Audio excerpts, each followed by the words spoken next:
Bom, boa noite mais uma vez. O Grupo de Pesquisa em Gênero, Literatura e Psicanálise, LIGEPSI, acolhe a todas, todos e todes, nesta noite, em nosso primeiro congresso sobre o mal na literatura, o primeiro com mal. Hoje nós teremos o prazer, de receber o professor Pablo, que nos agraciará com a sua palestra intitulada A Literatura e o Mal, Aproximações. E aí, o Pablo, ele é bacharel e licenciado em Letras pela Universidade Estadual de Campinas, 1998, mestrado em 2001 e doutorado em 2006, em Teoria e História Literária pela Universidade Estadual de Campinas e pós-doutorado pela Universidade de Paris e pela Universidade de São Paulo em 2010. Ele é especialista em literatura brasileira e francesa, tem parte de sua produção crítica dedicada à poesia brasileira do século XIX, especialmente Castro Alves, a poesia brasileira do século XX, com ensaios dedicados a Mário de Andrade e a poesia da geração de 1930, e a poesia francesa do século XX. Publicou também livros sobre a poesia árcade brasileira e o gênero da crônica. Ele é professor do Departamento de Letras Modernas do Instituto de Biociências, Letras e Ciências Exatas, IBILCE, da Universidade Estadual Paulista Júlio de Mesquita Filho, São José do Rio Preto.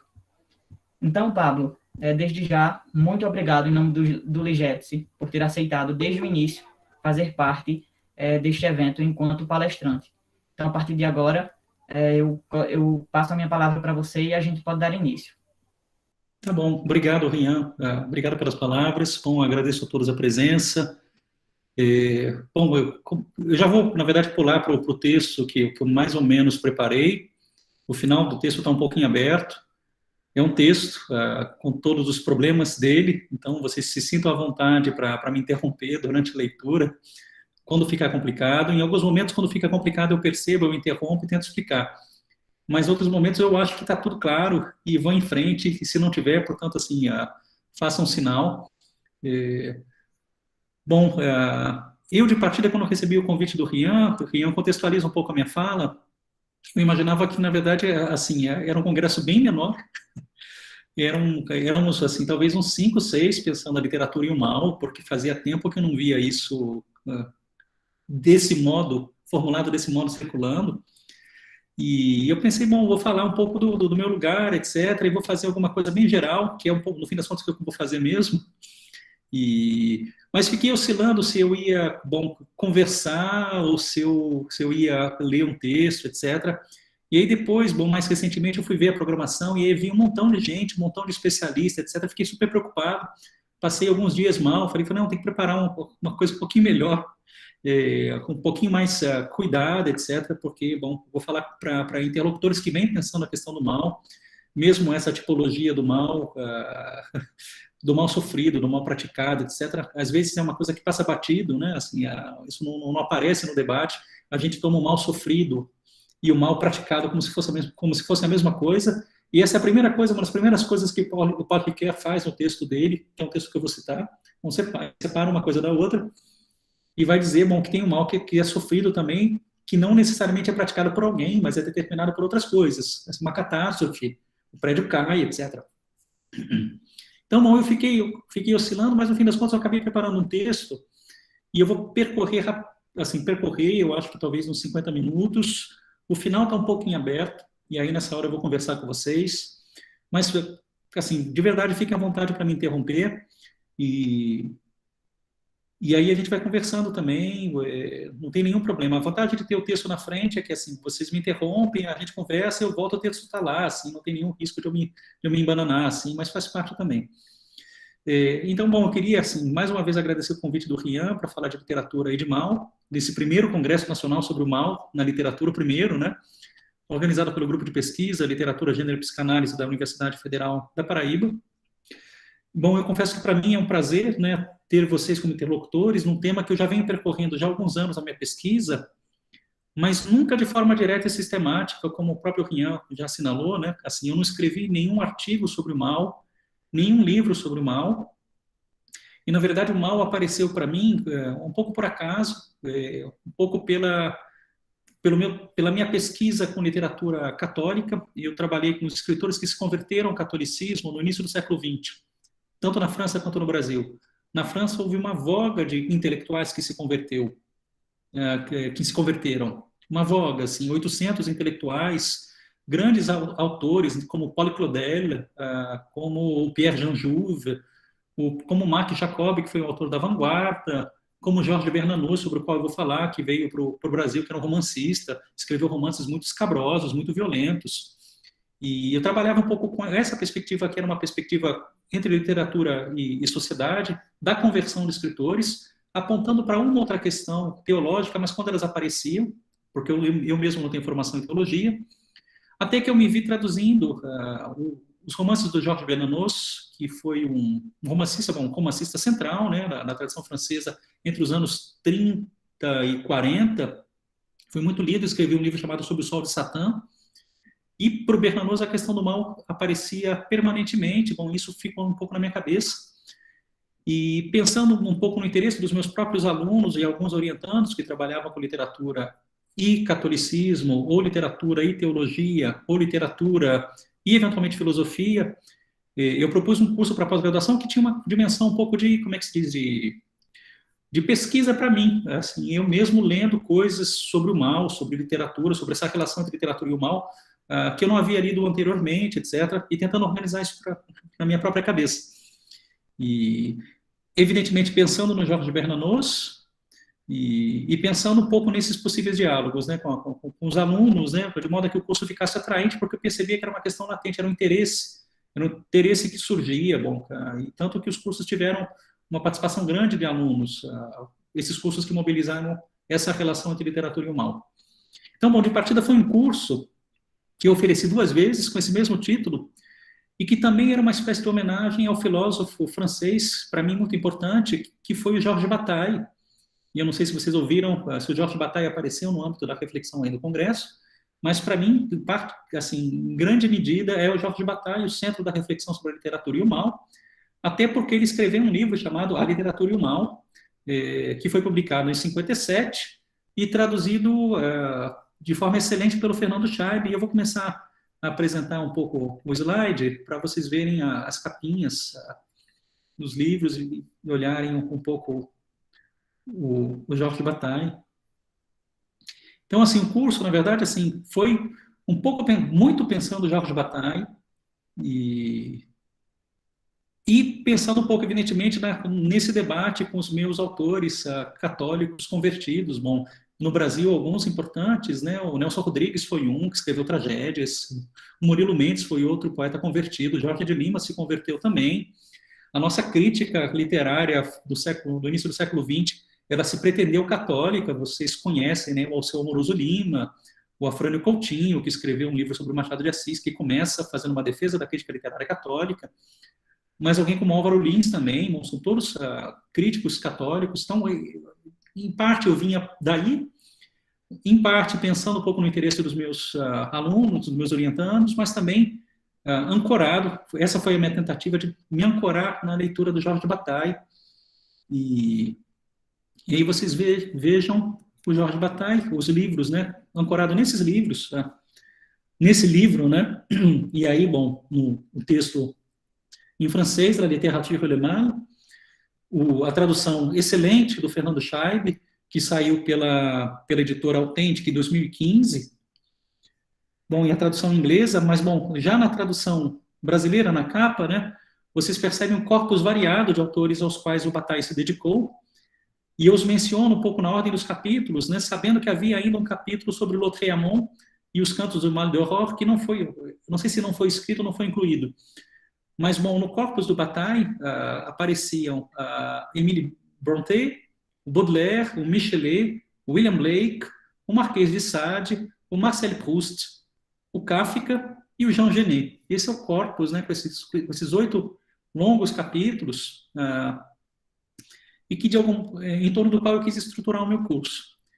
Mas, bom, eu fui um discípulo infiel e eu me vi juntando, né, ao longo do curso, coisas que não apareciam no recorte do Bataille, como outros textos literários, né, muitos deles sugeridos pelos meus alunos, né, mas eu também quis dialogar, né, um pouco com algumas teodiceias, que são textos, né, como vocês sabem, que tentam conciliar, né, a existência de Deus e o mal e Deus ao mesmo tempo.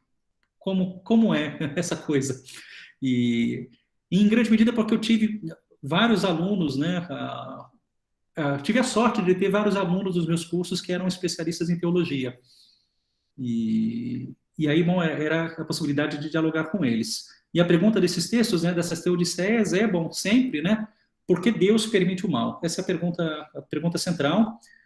Num debate, né, esse debate das teodiceias, que está muito longe de perder a sua atualidade, não só pelas inúmeras e excelentes hipóteses interpretativas e teológicas, e eu mostro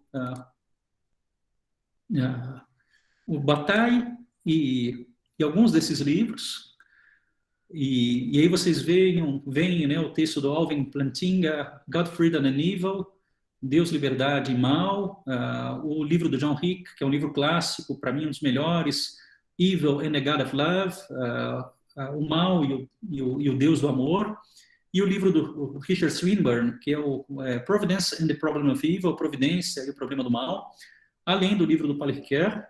Então, bom, esse debate, né, dessas teodiceias, ele estava presente não só aí, né, mas, bom, essa pergunta, né, ela foi capturada, né, por que Deus permite o mal, ou esse mal, né, estava presente não só aí, mas eu via que ele ressurgia um pouco, que ele, de algum modo, né, ele foi capturado e instrumentalizado por um certo grupo, né, conservador, tradicionalista, não só aqui no Brasil, não necessariamente ligado a uma confissão exclusiva, né, não são só de uma única religião, para fins políticos, né? Então, assim,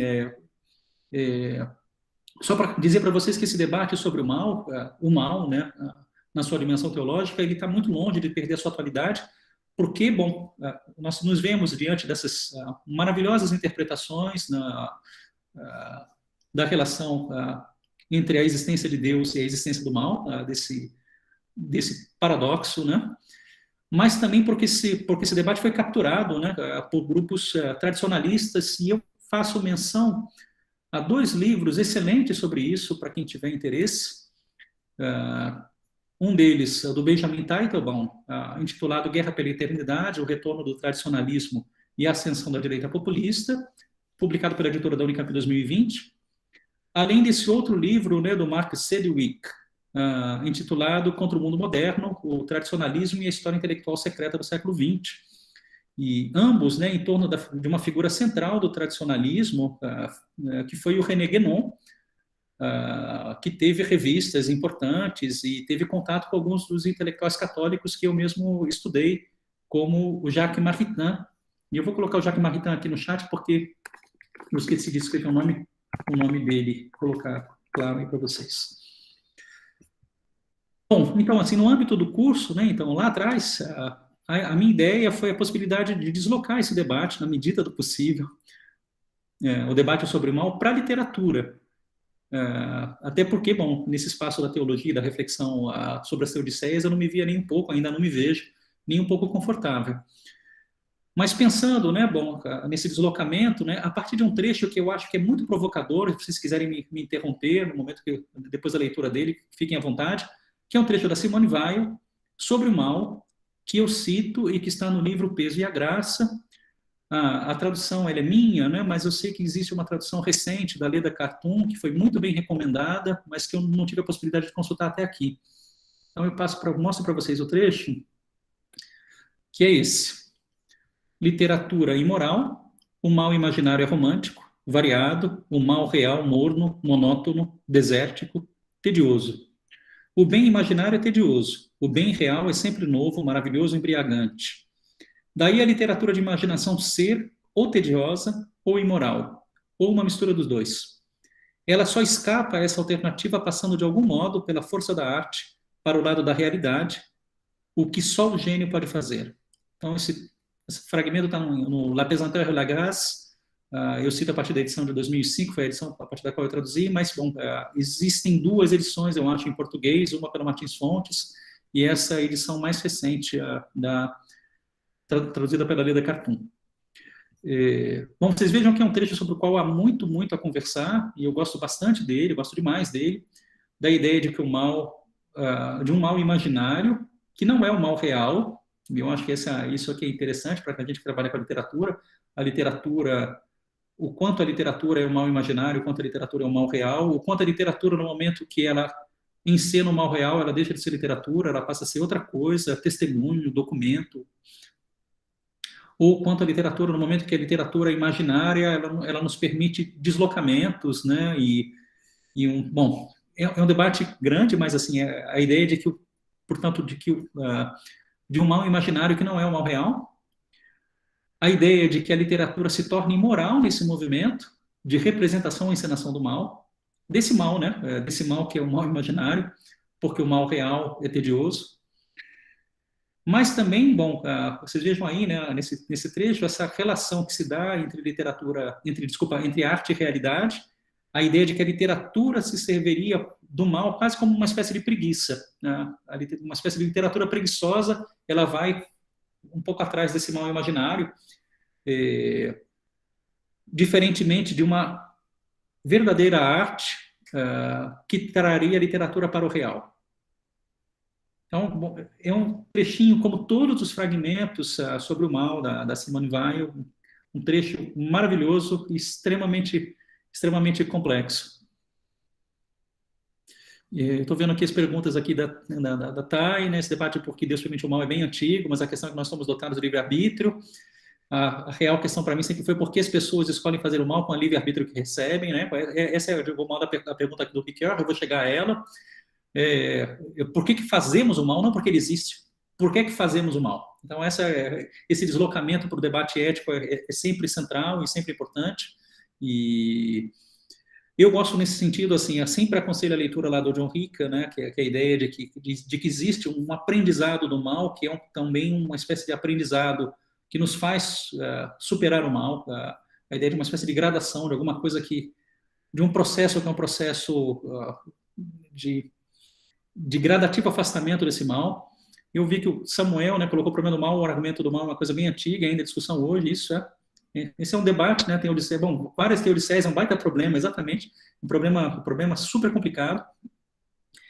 E aí, bom, por isso a minha vontade, né, de deslocar para a literatura, mas na hora que eu desloco para a literatura, a gente dá de frente com um trecho como esse da Simone Weil, que vai dizer que esse mal da literatura é um mal imaginário, ou um mal quase preguiçoso, né, de alguém que não tem o gênio para trazer arte para a realidade. Assim, bem controverso e interessante. Mas é um trecho assim, que a gente poderia colocar ao lado, com as devidas distâncias, de uma fala do Georges Bataille, que ele fez na televisão, e eu insisto que a gente poderia passar muito tempo lendo a Simone Weil, e muito tempo confrontando a Simone Weil com Bataille, que estão muito longe de falarem do mesmo lugar. O Bataille, nessa entrevista, ele diz, e eu acho que isso é uma coisa que também me provoca, que a literatura é sem graça, entediante, sem o mal. Sem o mal, a literatura é sem graça, entediante. Então, mas bom, e aí, bom, eu me vi, então, assim, mas eu me vi assim, para além disso, né, as voltas com algumas outras noções, com alguns outros conceitos, como os de trágico, de grotesco, de testemunho, que foram surgindo ao longo dos debates em resposta a eles, né, a esses debates, e que me permitiram, no limite, né, com todos esses desdobramentos, eu estou vendo com o Leonardo, né, o Agostinho, né, tenta colocar o mal como um desvio da natural da substância suprema que é Deus, né? Isso, o Agostinho é sempre central, né, para esse debate, né? E, em grande medida, né, na verdade, assim, o debate se dá entre o Santo Irineu e o Santo Agostinho, e uma boa parte das teodiceias recentes vão tentar um pouco colocar um do lado do outro e responder um pouco pelos dois. Mas é sempre, de fato, no âmbito da teodiceia é esse, mas no âmbito da ética, né, a questão é um pouco o lugar que propõe a Thay Gomes, né, que é, bom, por que escolhemos fazer o mal? E essa é uma das dimensões do mal, porque, bom, entre o mal que fazemos e o mal que sofremos, existe, de fato, uma ruptura, né, que era um pouco o que eu conversava com o Rian antes da gravação. Então, para além desse debate sobre o mal, desse debate sobre o mal na literatura, né, eu me vi às voltas, né, na hora que a gente aciona essa relação, né, com alguns outros conceitos que foram aparecendo, né, e que eu não tenho, evidentemente, a menor condição de responder, de percorrer aqui. O de trágico, o de grotesco, dentro da relação entre grotesco e sublime, no Victor Hugo, por exemplo, a noção de testemunho, e bom, tudo isso, né, foi surgindo, né, com desdobramentos, né, numa amplitude que não é muito diferente dessa amplitude do congresso de vocês, né, e eu me vi muitas vezes tateando, né, com o auxílio de um repertório que eu não tinha, né, ou que eu tinha mais ou menos, e que não era muito. E aí, bom, eu fui ler, em virtude desses debates, né, eu fui ler um pouco com os alunos o Fausto do Goethe, fui ler um pouco, como é que se diz, o Dante, fui ler um capítulo do Auerbach que fala da influência do Dante no romantismo. Então, bom, havia um conjunto de questões que foram aparecendo e que me fez um pouco sair tateando, né? Mas um livro fundamental foi para mim, né, nesse percurso, foi o estudo, né, A Carne, a Morte e o Diabo na Literatura Romântica, que eu não sei se vocês conhecem, eu ponho no chat, porque eu acho que eu não tive tempo de preparar o slide, que é o livro do Mário Praz, traduzido pelo Filadelfo Menezes e publicado pela editora da Unicamp, e até onde sei, e sei mesmo, né, porque esse livro assim, ele custa super caro atualmente, etc., ele está fora de catálogo. Então, bom, por um lado eu me vi pensando, né, nesses outros conceitos, e me vi pensando mesmo em alguns desdobramentos, né, sobretudo a partir da noção de testemunho, que foi um pouco, como é que se diz, foi um pouco a minha formação na Unicamp, né, eu fui aluno da Jeanne-Marie Gaillebin, e eu lembrava que ela falava de um aspecto, de uma duplicidade que existe por trás da noção de testemunho e que aponta para esse mal, para um mal absoluto, né? E a gente tem que pensar na literatura testemunhal, né, dos sobreviventes, né, dos sobreviventes do Holocausto, etc., no Primo Levi, que é uma duplicidade entre narrar o que aconteceu e afirmar ao mesmo tempo que o que aconteceu não faz parte do narrável. Narrar o que aconteceu e de afirmar ao mesmo tempo que o que aconteceu não faz parte do narrável. Esse mal, para mim, ele está muito distante, assim, já de cara, do mal proposto, desse mal imaginário, conforme evocado pela Simone Weil. Aqui, a dimensão testemunhal, ela não permite pensar esse mal a partir desse lugar, e esse mal, evidentemente, ele tem dimensões que são dimensões que a gente poderia dizer de um certo deserto mesmo, né? Ele não é tão variado, ele não é tão vivo quanto o mal, muitas vezes, da literatura demoníaca, diabólica, romântica, por exemplo. Para dizer que existem dimensões do mal, né? Assim, e dimensões e figurações do mal que são absolutamente distintas, né? A gente pode pensar num mal literário variado e num mal literário muito menos variado, muito mais monótono. No Bernanos mesmo, a figura central do mal é a figura do tédio. Então, bom, tudo isso foi aparecendo no curso e eu ainda me vi às voltas com um livro, com um conto do Tolstói, que é o Falso Cupom, que tratava um pouco da questão do mal como um contágio, e surgiram ainda outras questões, eu vou passar rapidamente por elas, né? Bom, a ideia de pensar algo como uma espécie de má literatura, acho que esse é um outro tema que é um tema interessante, de uma literatura ruim, assim, de uma literatura mal escrita, mal feita, deliberadamente mal organizada enquanto discurso, possivelmente vulgar, etc., e que me fez lembrar, bom, num certo desejo de uma certa fotografia documental, etc., de uma arte sem arte, crua, bruta, direta, imperfeita, desfocada, etc., que eu encontrei, bom, na reflexão de um teórico chamado Jean Galard, um teórico da arte chamado Jean Galard, e que, bom, me deslocou, assim, me fez me deslocar no âmbito da literatura para um desejo, que era um desejo também de alguns alunos, de ler narrativas policiais ou narrativas de faits divers, que são aquelas que eram aquelas que foram publicadas em jornais, né, no século XIX, sobretudo. E daí essa imagem do Alphonse Bertillon, que eu coloquei na capa da exposição, e que eu reproduzo novamente para vocês. Eis aqui a imagem, essa foto do Alphonse Bertillon, desse senhor aí assassinado, né, estirado no chão no seu quarto, etc. Ela está no catálogo chamado Crime e Châtiment, Crime e Castigo, que foi organizado pelo Jean Clair, É um catálogo que reúne para vocês, bom para mim, né, que trabalhamos com a questão do mal, né, do crime, etc. Ele reúne vários capítulos interessantes, é uma coletânea, né, de diferentes autores. Então, tem um capítulo, por exemplo, do Daniel Sang-Soo sobre as cabeças cortadas na literatura do século XIX. Cabeças cortadas, tá? E o Sang-Soo assinala, por exemplo, no rodapé desse capítulo, né, a presença dessas cabeças na literatura e uma relação delas, né, com um tema que é um tema interessante, que é o tema dos revenants, os mortos que não foram embora, que voltam, e que ressurgem para assombrar os que ficaram. E aí toda a dimensão de uma espécie de culpabilidade, evidentemente, assim, de um morto que não consegue resolver seus problemas na vida e precisa voltar para atrapalhar, porque já estava no Shakespeare, né, assim, já estava lá no Hamlet, ou dos vivos, né, que imaginam que os mortos permaneçam por ali, né, assim, eles não necessariamente precisam vir, mas a gente imagina que eles estejam ali como se a gente, de algum modo, estivesse resolvendo coisas ainda com eles, né, ou no sentido culpados por alguma coisa que fizemos com esses que morreram. Então, esse tema do revenant, que surge na forma das cabeças cortadas, é um tema interessante da literatura, né, que lida com aspectos que são aspectos da culpa, no momento, né, da popularização das mesas giratórias, como vocês sabem, né, o Victor Hugo organizou mesas giratórias, etc. E são, portanto, cabeças que falam, que se comunicam com os que ficaram, desses mortos, né, que não teriam se despido totalmente da sua existência terrena.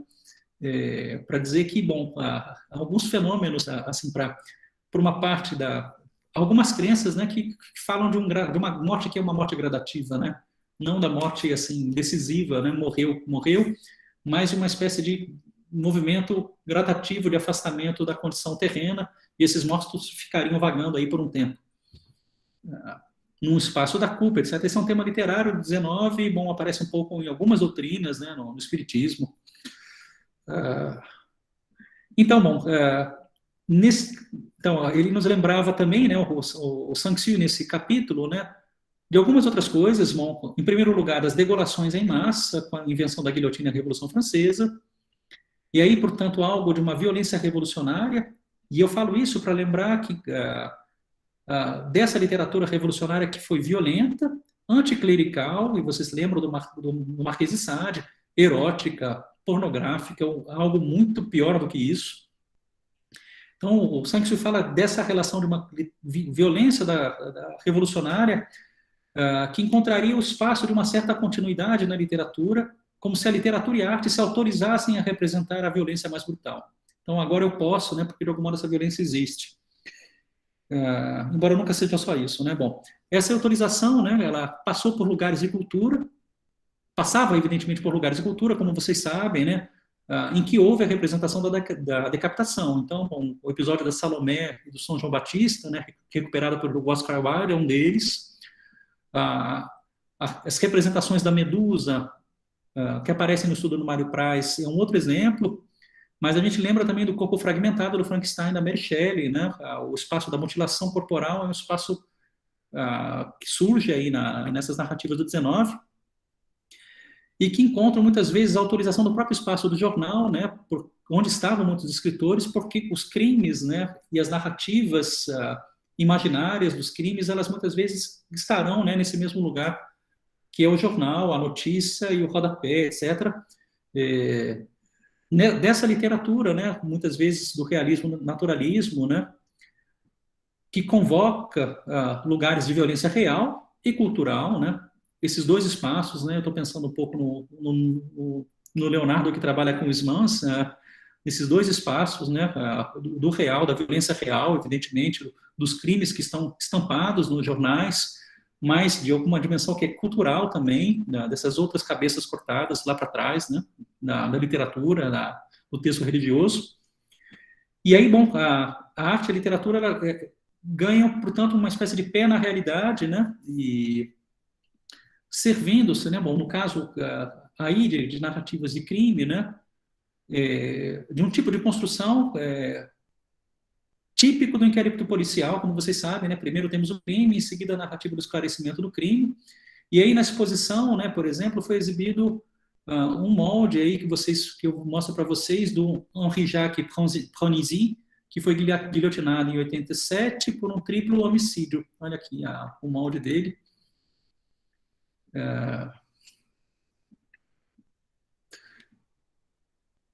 Tanto esse molde, né, como vocês podem notar, né, quanto o Bertillon, a foto do Bertillon, né, eles nos fazem lembrar, né, de séries, né, brutais, ótimas, né, como Mindhunter. Não sei se vocês viram Mindhunter, que trata um pouco de analisar, são dois detetives que tentam analisar com entrevistas, né, a psicologia de criminosos, e a pergunta que eles se fazem permanentemente é da onde vem que esses sujeitos pratiquem o mal dessa forma. Então essa é uma pergunta permanente, e a certa altura os próprios detetives eles se veem absolutamente perturbados.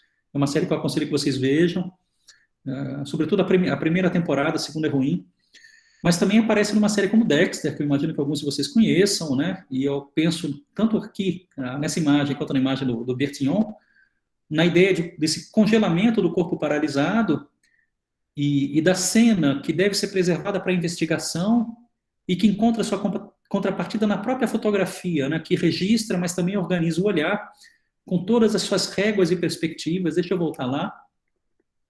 Com todas as suas réguas e perspectivas, eu cortei a régua, mas tinha uma régua aqui do lado da imagem, etc., para um pouco ajudar a medir a distância do morto com relação aos objetos, etc. É uma foto que auxilia no processo do inquérito, né? E que criam, né, assim, tanto uma ilusão de ciência com essas réguas, né, mas também de presença, né, a de que somos, né, nós, uma presença nossa, a de que estamos, né, no mesmo lugar do assassino e de que vemos a cena tal qual ele nos deixou a cena, né?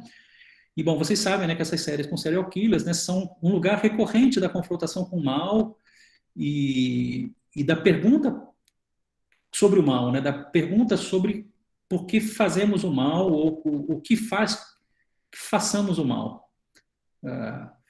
E aí, bom, se vocês quiserem, vocês podem ir no Google e colocar, vocês vão encontrar no Google, né, uma pergunta que é uma pergunta ótima. As pessoas colocam lá se Dexter era evil. Essa é uma pergunta que está lá no... volta e meia aparece em algum chat, algum fórum. Será que o Dexter era, de fato, o mal, né? Ou o demônio? Então, bom, eu peço, portanto, assim, o Dexter é ícone, né? Então, assim, eu peço desculpas pela generalidade da formulação, né? Que em grande medida veio a revelia e que acabou indo para o título da minha fala de hoje, para dizer que eu ficarei um pouco nela, né? Assim, nessa generalidade, para depois avançar duas ou três coisas no sentido do trágico, pensando que o Bataille foi leitor do Nietzsche, que foi o autor do Nascimento da Tragédia, que o Bataille via como um filósofo do mal. Então, o Nietzsche era o filósofo do mal para o Bataille. E que o próprio Ricoeur, né, Paul Ricoeur, na Simbólica do Mal, né, e o Ricoeur é alguém a quem eu sempre recorro, ele pensou essa noção central da tragédia, que é a noção da catarse, para dizer uma coisa que é uma coisa importante pelo menos para mim, né, que é a seguinte: bom, o homem entra no mundo ético através do medo e não do amor. Essa é uma frase que está na Simbólica do Mal do Paul Ricoeur. Mas eu fico por hora, assim, portanto, assim, no título, talvez eu não avance muito mais do que isso, porque eu percebo que já são 8h40, né, para falar um pouco das dificuldades da generalidade da formulação. Já que eu aceitei, topei e me restringi a esse espaço dessa formulação muito geral sobre a literatura e o mal, eu vou tentar colocar algumas questões para isso, né. A primeira delas é um pouco o que eu vinha falando no início, antes de soltar a gravação, que é o fato de que a gente fala cada vez menos de algo que seria da ordem da literatura, que é a ideia de que possamos chamar um conjunto de textos de literatura e outros não, e que é um debate que já se fez de forma bem mais veemente e que passava pela noção de valor. A ideia de que um texto vale mais do que o outro e de que, portanto, um se constitui como literatura e outro não. E essa palavra valor é uma palavra que aparece inúmeras vezes no Bataille.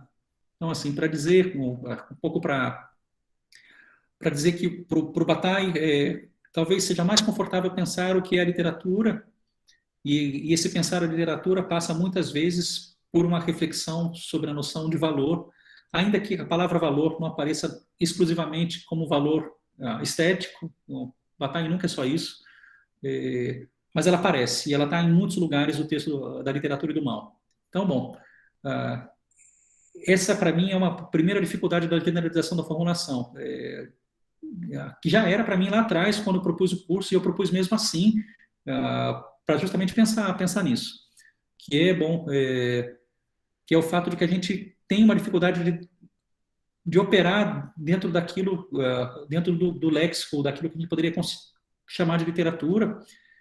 E eu falo isso para dizer que talvez a gente ficasse mais à vontade, só para deslocar o âmbito da nossa questão, com um título como Representação e Violência. Talvez ficasse mais simples para a gente.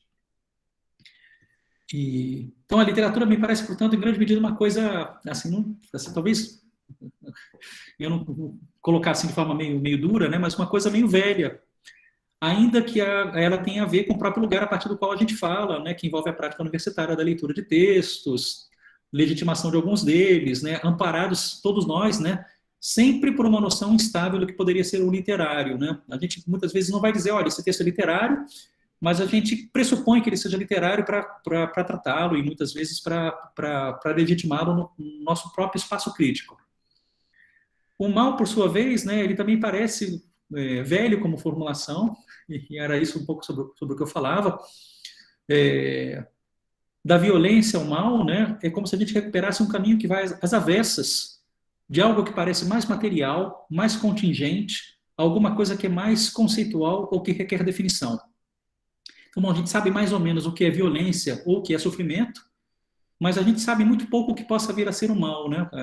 E aí, nesse sentido, não nos inquieta o artigo A diante da violência, ainda que a gente saiba que a violência é sempre plural, ela vem de todos os lados, há violências, mas o artigo O diante do mal, né, ele solicita a nossa atenção, é como se ele nos paralisasse, né?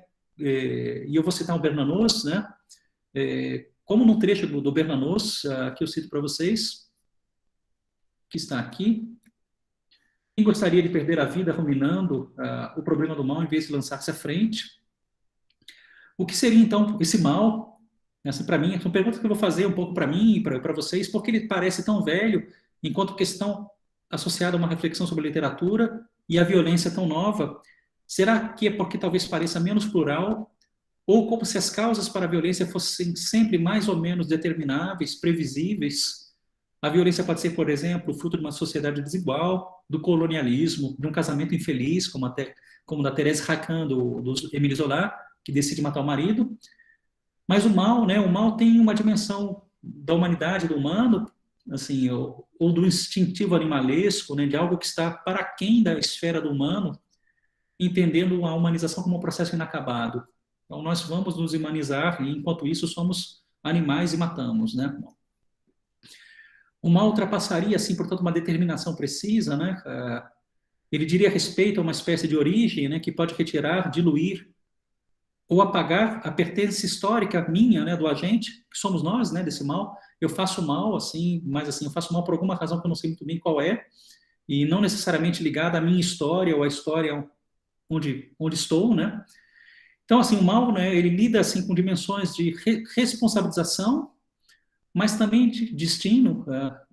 Ele lidaria com dimensões de responsabilização, mas também de destino ou de acaso.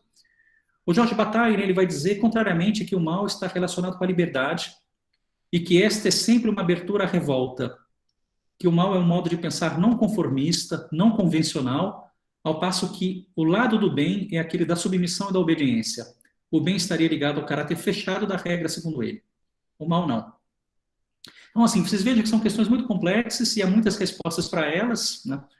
Então, uma delas, a de que esse mal, ele pode ser consequência de um desejo mimético, desses dos mais cotidianos e mais banais, e eu penso no filósofo René Girard, que talvez muitos de vocês conheçam.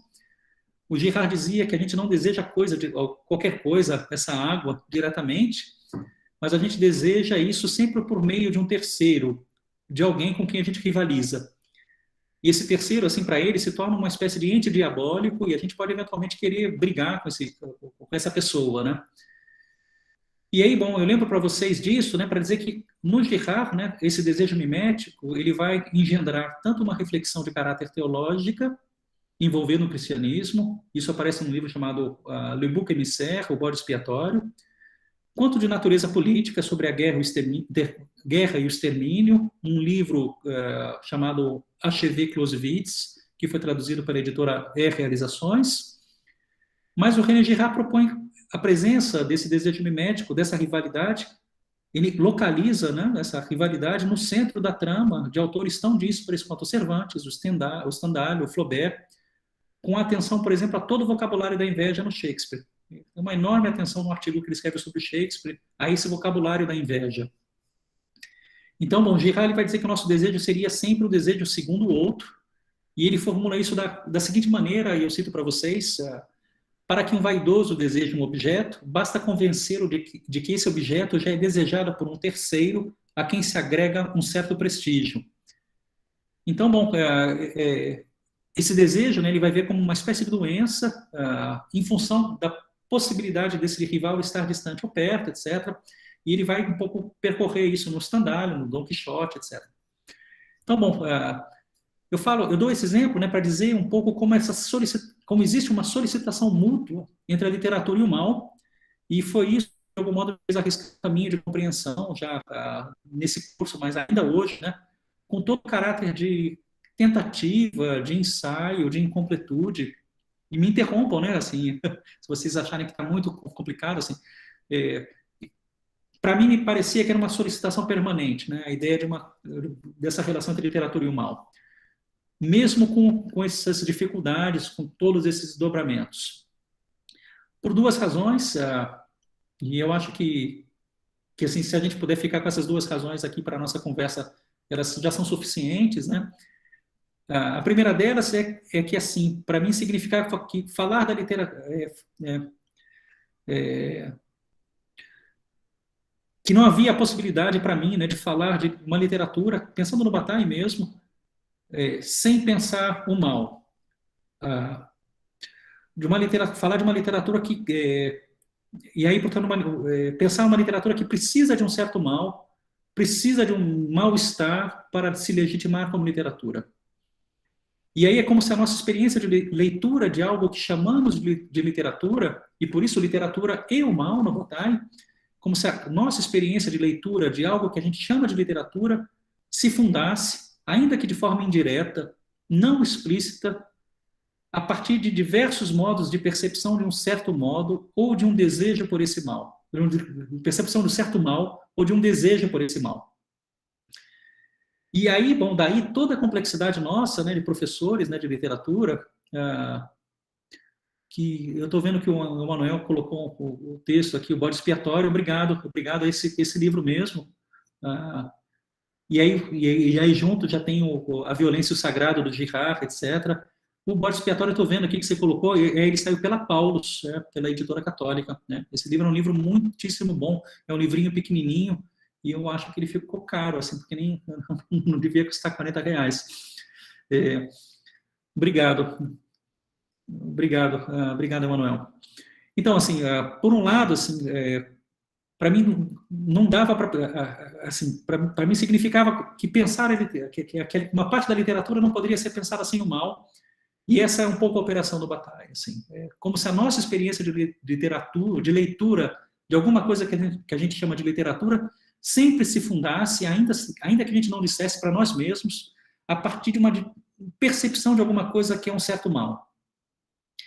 E aí, bom, daí a dificuldade nossa de professores, é aí que eu estava, né, que envolve atribuir à literatura esse domínio do clássico, dos textos que devem ser lidos em sala de aula, em classe, na escola, por exemplo, sabendo que a literatura fala do subterrâneo, como no Dostoiévski, no Kafka, de crime, de violência, de erotismo. Então, a ideia de uma literatura que se ensina, sabendo que, em grande medida, a literatura é esse espaço de uma certa percepção, ou que testam, muitas vezes, os nossos limites éticos, morais, etc. Bom, nesse embate, isso me parecia complicado, e esse é um debate permanente que a gente faz. Bom,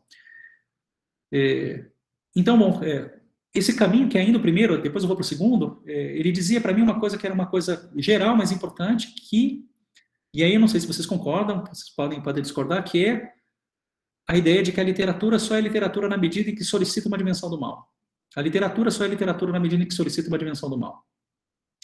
Como se a literatura se colocasse sempre como questão às avessas à felicidade do homem. E eu cito um trecho que eu adoro, que é um trecho do Leon Chestov, que está aqui. Meu Deus do céu, cadê o Chestov? Espera aí, o Chestov sumiu do meu negócio. Mas eu leio bem devagarzinho para vocês, ou eu abro rapidinho. Deixa eu só fazer uma coisa. Visualizar o navegador. Deixa eu só... deixa eu colocar para vocês, senão fica muito, muito chato e muito sem graça.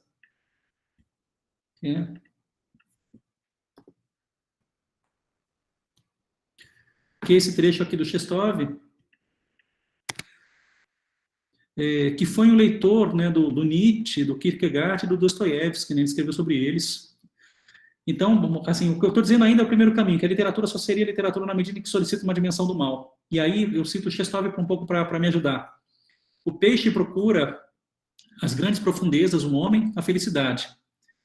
Acontece às vezes de um homem querer mergulhar nas profundezas, embora reconheça que não há aí felicidade.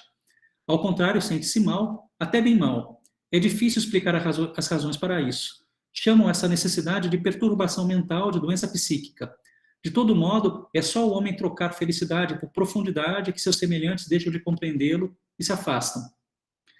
Então, bom, a gente pode falar, eu acho que é um pouco a partir daí que eu recupero o Chestov.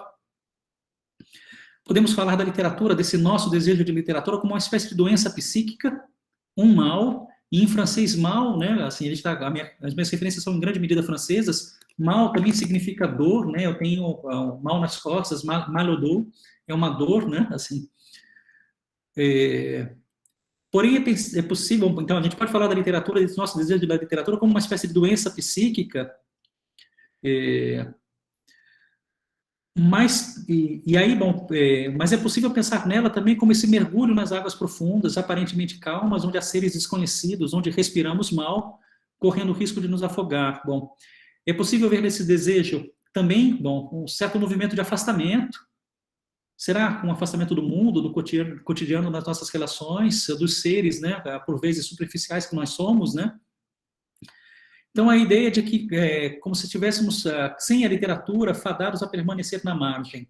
Sem a literatura, nós estamos fadados a permanecer na margem. Em vez de caçar o peixe gigantesco, e aqui eu chego na citação que eu finalmente queria, que era a citação do Hemingway. Que o homem não vale muito comparado aos grandes pássaros e animais, eu, por mim, gostaria muito mais de ser aquele peixe lá embaixo, na escuridão do mar. Então, portanto, um duplo movimento, ainda na primeira hipótese, é profundo, mas também de exclusão, de certo mundo que passa a nos ver, né, nós, leitores de literatura, numa certa comunhão com o mal, com a morte, com o risco, num espaço, muitas vezes, de anulação de si, como se estivéssemos doentes, e aí, o tema da literatura e da doença, que é um tema também do decadentismo, é um tema super importante, né, a doença da leitura, né, na Emma Bovary, no Cervantes, ou no Mal de Montano, do Henrique Villa-Matas. Então, todo esse primeiro caminho é esse caminho da ideia de uma literatura que só é literatura na medida em que solicita uma dimensão do mal. E a gente, muitas vezes, vai refletir sobre esse nosso próprio lugar de leitores, né, da violência, de leitores do mal. E, tem os textos do Baudelaire sobre isso, né, toda a reflexão do trágico sobre isso, um certo prazer que a gente tem diante de uma certa encenação da violência, e, isso explica que, talvez 30% das séries televisivas, né, atuais, né, que são um modo de ficção da nossa cultura dos últimos anos, opere a partir de imagens que são das mais escabrosas, né? Tá na série, como é que se diz, o True Detective, que eu imagino que vocês tenham visto, em várias outras, né, com casos de pedofilia, com cenas de mutilação, etc. Dexter mesmo é de uma brutalidade enorme. Mas para dizer que existe alguma coisa de uma certa comunhão com o mal, nesse espaço, que é o espaço da literatura, que é o espaço da ficção, né, e como se uma coisa, de algum modo, estivessem dissociada da outra, e, portanto, daí o título do Bataille, A Literatura e o Mal, e não a literatura, não sei, o mal, a literatura em oposição ao mal, coisas desse tipo. Mas aí o segundo caminho, e eu já vou parar por aqui, não vou desenvolver tanto, que é a ideia de pensar menos a literatura, que é a literatura, à medida que convoca certa dimensão do mal, do que a ideia de um mal que precisa da literatura para se exprimir.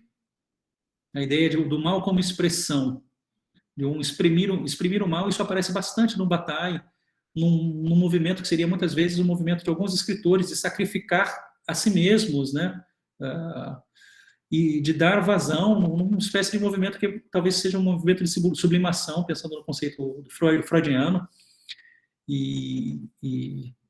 Então, eu acho que existe um caminho, uma dimensão muito produtiva em pensar nesse segundo caminho, e é como se a gente deslocasse com ele a ideia de refletir sobre qual a origem do mal, né? Assim, não se trata mais disso, e eu até vou saltar um pouco as citações que eu ia trazer para vocês, do Nietzsche, do São Paulo e do Gênesis, né? Não se trata mais disso. O próprio Kant, né, ele afirma que não existe para nós razão compreensível para saber de onde o mal moral poderia ter vindo até nós. O Kant diz isso, não existe razão compreensível para saber de onde o mal moral poderia ter vindo a nós, ele seria incompreensível. Então, não se trata dessa questão, e também não se trata de uma outra questão que aparece no Ricoeur, né, assim, que é um pouco essa, né, que é de onde é que façamos o mal. Então, o Ricoeur, e aqui eu respondo um pouco a Thay, né, pode perguntar aqui, não, estou vendo que é o Rian, desculpa, Rian. Então, eu vejo a questão da Thay, né, que era isso, né, o Ricoeur, né, ele reforça o quanto essa questão do mal, né, evidentemente, ela está num espaço que é o espaço do ato, da vontade, do arbítrio. E o Paul Ricoeur tem um livro sobre a filosofia da vontade, que é um livro impressionante, assim. Então, o mal ele está numa esfera prática, desde o texto do Kant, né, a religião nos limites da simples razão. E nessa esfera do agir, nessa esfera da ação, o mal pode ser combatido. Como ele é uma coisa que se faz, né, eu posso combater esse mal, a não ser, né, quando esse mal, ele, como é que se diz, quando esse mal ele vem de catástrofes naturais ou de vítimas inocentes, por exemplo. E aí é o momento em que o Ricoeur menos propõe um combate a esse mal do que um horizonte que é um horizonte da sabedoria, de um aprendizado diante do sofrimento. E ele faz essa análise a partir do livro do Jó. Mas também, bom, nesse texto sobre a filosofia, como é que se diz, a simbólica do mal, ele vai fazer, em parte, isso a partir da tragédia, né, de um espaço, de um horizonte da sabedoria que a própria tragédia instauraria. Então, bom, a ideia não é ficar em nenhuma dessas duas questões, né, e essa segunda questão, ela envolve também que é um processo de apaziguamento do sofrimento, etc.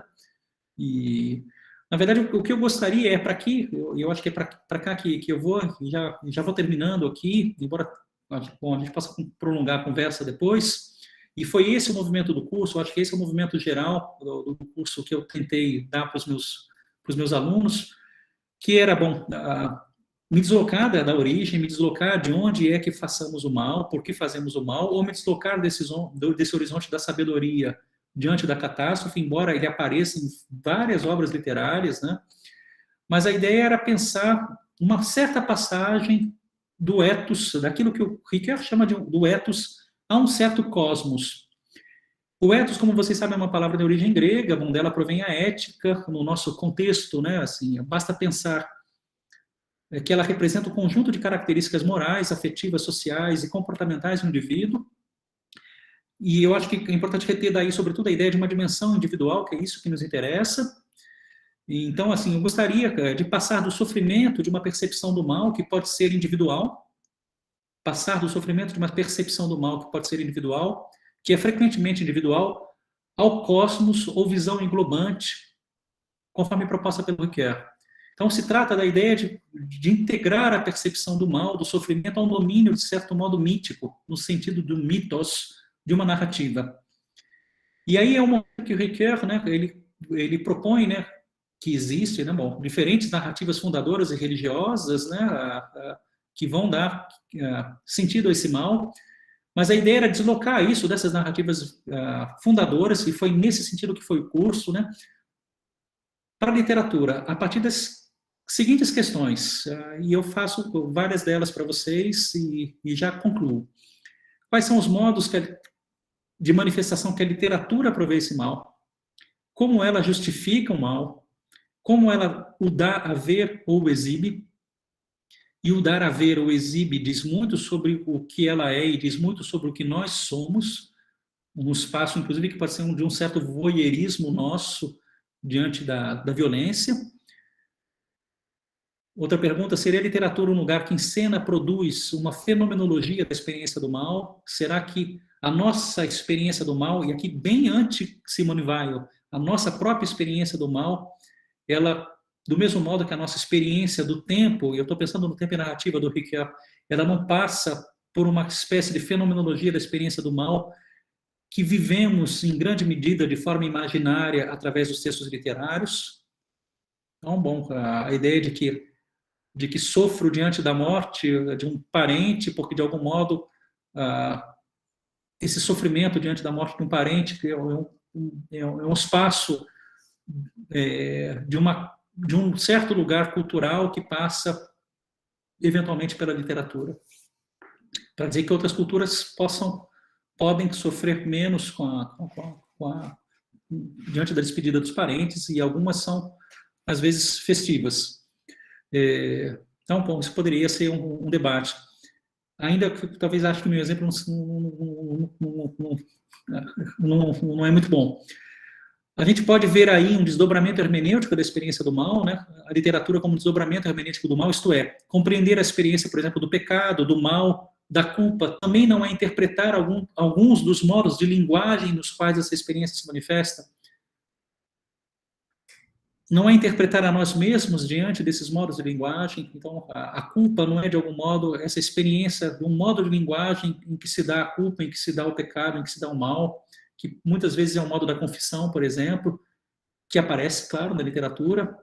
O mal, portanto, não é, de certo modo, uma certa confissão do mal, ou o pecado não se torna pecado na mediação, que de algum modo representa a confissão, no momento que o torna linguagem. Retrospectivamente, portanto, assim, vejam um espaço de questões, né? O mal seria, portanto, assim, em grande medida o mal narrado, ou ele não seria mal, esse mal narrado, assim, ele seria um certo mal, ele precisaria ser dito ou imaginado. E aqui, ainda aqui, a Simone Weil que vem nos questionar, e eu lembro de quando ela afirma que, e aqui eu não trouxe a citação, que a nossa vida real é mais de 3/4 composta de imaginação e de ficção. Raros são os verdadeiros momentos de contato com o bem e o mal. Raros são os verdadeiros momentos de contato com o bem e o mal. Então, bom, que mal é esse, né, que não é verdadeiramente mal, que é o mal da imaginação? Ou será que não é esse mal da imaginação que dá uma concretude ao outro mal, esse que quase nunca sentimos, né, que seria só 1/4?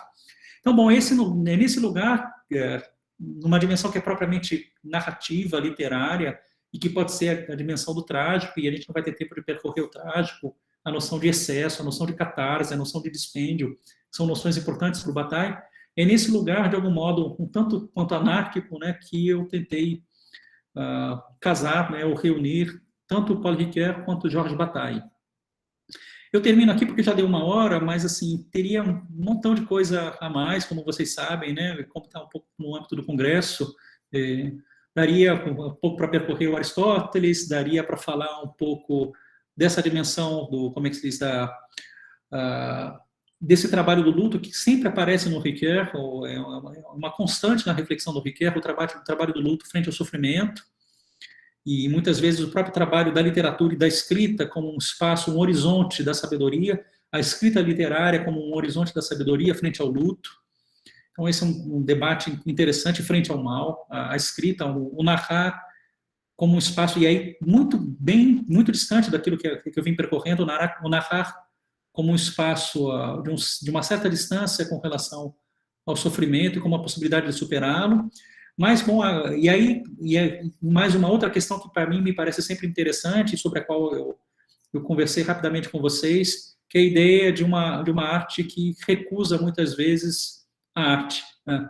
Que se pretende feia, que se pretende desfocada, que se pretende horrível, né? Que se pretende perturbadora, né? Na sua brutalidade, no seu realismo, e como esse espaço, que é um espaço de uma arte sem arte, é um espaço possível também de pensar essa relação da literatura com o mal.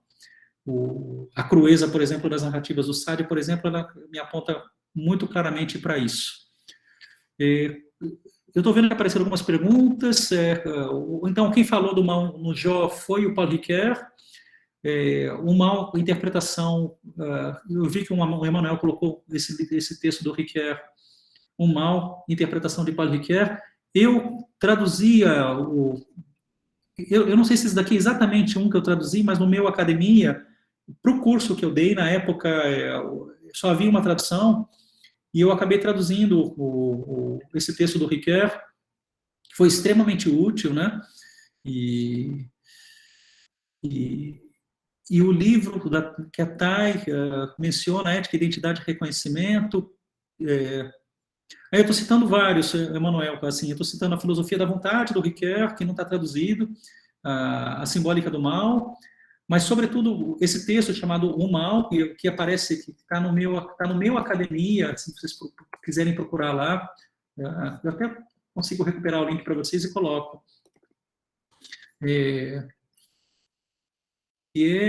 Só um minutinho, já acho aqui.